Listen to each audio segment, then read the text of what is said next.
करके आएंगे, ऐसी सूचना है। तो भगवान सुखदेव ने समझा दिया है कि भागवत कथा सुनो, कल्याण हो जाएगा। किस देवता का पूजन करें तो ये भी समझा दिया कि भगवान से बढ़कर की कोई अन्य देवी देवता आपके हितैषी नहीं हो सकते। भगवान में मन कैसे लगेगा, तो कहा जिता सुनो जित श्वासो जित संगो जितेन्द्रिय अस्थूले भगवतो रूपे मन संधारे दिया। आसन को जीते। आज हम सबको बैठना नहीं आया है। जब तक रीढ़ की हड्डी को सीधा करके ना बैठा जाए तब तक मन स्थिर नहीं होगा। जितासनो जित श्वासो, श्वास को जीतने का प्रयास करना चाहिए। संग को हम किनका संग करें, जिनके संग से लाभ मिलेगा। अरे बिजनेस व्यापार करना है तो उनका संग करो, भजन करना है तो महात्माओं का संग करो, तभी तो काम बनेगा। अगर उल्टे लोगों का संग करोगे तो काम नहीं बनेगा। तो मन को कंट्रोल करे, चित्त को कंट्रोल करे तो काम बन जाएगा। बोलिए भक्त वत्सल भगवान की जय हो। यह समझा करके भागवत कथा जो उन्होंने गुरुदेव से सुना वो कथा श्रवण करा रहे हैं। भगवान सृष्टि क्यों करते हैं इस बात की कथा सुनाते हुए उन्होंने यही कहा कि संसार में मर्त्यानाम शिक्षणम, भगवान अवतार लेकर के सुंदर सुंदर लीला करते हैं। इस लीला में जीव करके अपने मन को लगा करके अपने मन को शांति पहुंचा सकता है। पहले तो भगवान ने कहा कि सबके ममता ताग बटोरी, अपने घर परिवार सगे संबंधी हर जगह से अपनी ममता को मोर करके हम में लगा दे। लेकिन जब जीव भगवान में मन नहीं लगा पाया तो भगवान ही हमारे आपके बीच आ गए। बोले तुम नहीं आ सकते, मैं तो आ सकता। भगवान ही हमारे आपके मध्य प्रकट हो गए और प्रकट होकर के सुंदर सुंदर लीलाएं करते हैं। इस प्रकार भगवान नारायण के नाभि से कमल प्रकट हुआ। इसीलिए भगवान को अगर कुछ अर्पण किया जाए तो कमल से बढ़कर के कुछ नहीं होता। भगवान के प्रत्येक अंगों की चर्चा करते हैं। नव कंज लोचन कंज मुख पद कंजा,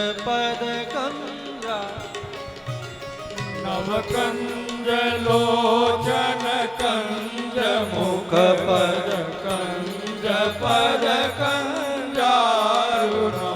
श्री रामचंद्र कृपालु भजमन हरन भव भयदार।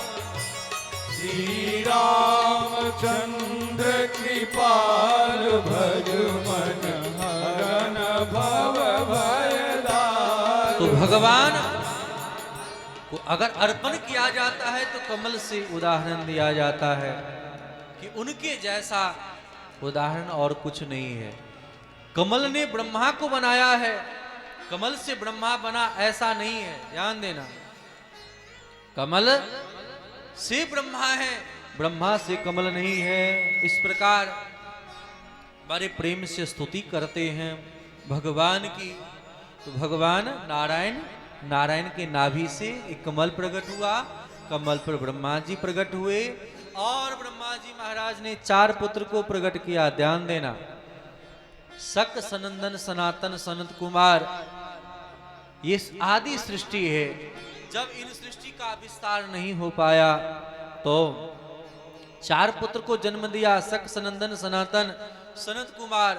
सबसे कहा सृष्टि करो, इन्होंने मना कर दिया कि नहीं मैं तो बाबा बन के भजन करूंगा। तो ब्रह्मा जी महाराज ने मानो श्राप दे दिया, जाओ चारों बच्चे ही बन के रहोगे, और चारों शिशु बन करके रह गए। पुनः ब्रह्मा जी महाराज ने 9 पुत्र को प्रकट किया, वशिष्ठ पुलह क्रतु भृगु आदि ऋषियों को। ब्रह्मा जी ने दक्ष प्रजापति को और पुनः जाकर के नारद को प्रकट किया। लेकिन इनसे भी जब सृष्टि नहीं हुआ, मन दुखी हो गया। इनके भृकुटी से शंकर भगवान प्रकट हो गए। बोलिए शंकर भगवान की जय। ये हिमालय में तपस्या करने चले गए। ब्रह्मा जी ने देखा कि मुझे सृष्टि करना है और सृष्टि का विस्तार नहीं हो रहा है तो क्या करें, तो विचार करके अपने आधे शरीर से एक पुरुष बनाए। ध्यान देना, आधे शरीर को एक पुरुष बना दिया और बैठे रहे वहीं राधे 5 मिनट और। तो उन्होंने आधे शरीर से एक पुरुष को प्रकट कर दिया और आधे शरीर से स्त्री को प्रकट कर दिया। उनका नाम पड़ा मनु और शत्रुपा। ध्यान देना, क्या नाम पड़ा? मनु और शत्रुपा। इन दोनों से कहा कि आप सृष्टि का विस्तार मैथुनी धर्म से करें, एक दूसरे को मिल करके करें। इस प्रकार दोनों ने मिल करके सृष्टि किया तो 3 बेटी हुई। ये आदि सृष्टि क्रम है। 3 बेटी का जन्म हुआ, नाम है आकुति, देवहूति और प्रसूति। आकुति और 2 बेटे का जन्म हुआ जिसका नाम है उत्तानपाद और प्रियव्रत। ये 5 संतानों से ही संसार भर गया।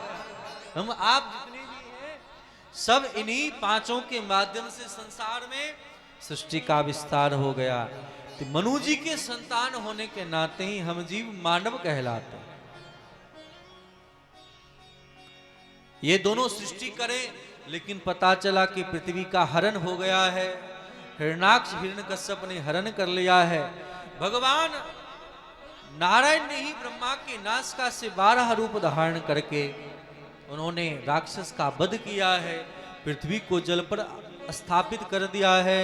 बोलिए 12 भगवान की। सुअर के रूप में भगवान का अवतार हुआ है।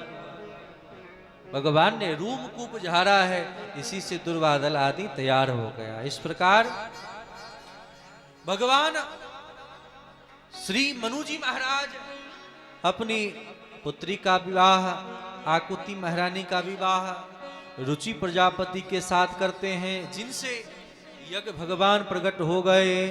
बोलिए यज्ञ भगवान की जय हो। यज्ञ भगवान प्रकट हो गए, दक्षिणा महारानी के साथ ब्याह संपन्न हो गया। पुनः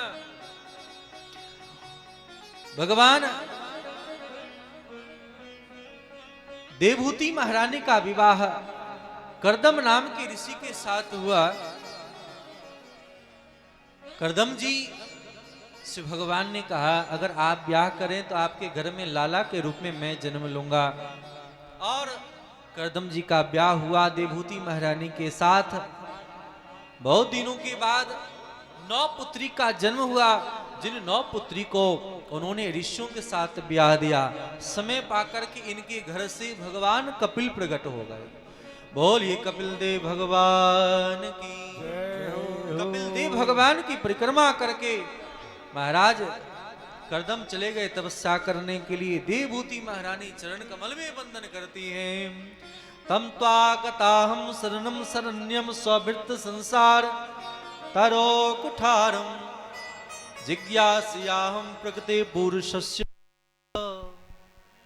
नमामि सद्धर्म विदां वरिष्ठं। हे गुरुदेव, हे प्रभु, आप मुझे दिव्य ज्ञान दें। और भगवान कपिल ने दिव्य ज्ञान दिया है माँ को। माँ मन एवं मनुष्याणाम कारण बंध मोक्षयो।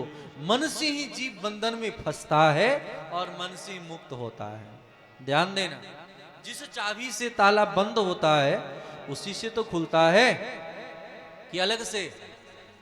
उसी प्रकार मन को संसार में मोड़ दिया तो संसारी हो गए, और उसी मन को हम भगवान से जोड़ दिए तो भगवान के भक्त हो गए। कार्य तो उतना ही करना है, भगवान से जुड़ करके जोड़ने से भक्त कहलाता है। दिव्याति दिव्य उपदेश दिया, मुक्त या 2 उपदेश दिया। किसी का संग ना करो, संग करने का मन हो तो महात्माओं का संग करो। कामना ना करो, अगर कामना की अभिलाषा हो जाए तो निश्चित करके मोक्ष की कामना करो। उपदेश दिया, महात्माओं का परिचय बतलाया। सताम प्रसंगान मम्बीर संविदो भवंत हृत कर्ण रसायना कथा तजोसना दासु पवर्ग वर्तमनी श्रद्धारति भक्ति अनुक्रमिष्यति। श्रद्धा भक्ति प्रेम पूर्वक जिन संत महात्माओं के माध्यम से कथा सुनेंगे तो भगवान प्रेम